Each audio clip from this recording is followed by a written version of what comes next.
நிறைய வாட்டி இங்கே நல்லா காற்றடிக்கும் மழை பெய்யுன்னு தான் சொல்லியிருக்கேன்.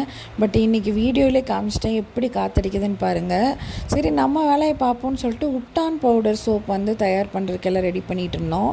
சோப் வந்து சூப்பராக வந்திருக்கு. இதெல்லாம் வந்து க்யூரிங்க்கு 30 days ஆகும்.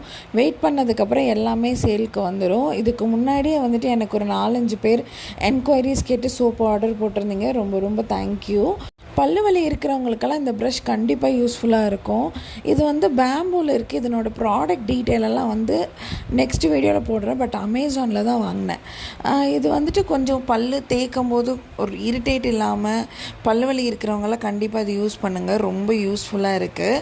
நான் 100 days வந்துட்டு இந்த டயட் சேலஞ்ச் சொல்லியிருந்தேன் இல்லையா, இன்றைக்கி என்ன சாப்பிட்டேன் அப்படிங்கிறத உங்களோட ஷேர் பண்ணுறேன். காலையில் வந்துட்டு 2 இட்லி சாப்பிட்ருந்தேன். மத்தியானம் வந்து கொஞ்சம் ரச சாப்பாடு, கூட்டு, கேரட் பீன்ஸ் பொரியல், தேங்காய் போடாமல் சாப்பிட்டேன். நைட் வந்துட்டு பார்த்திங்கன்னா ராகி ரொட்டி.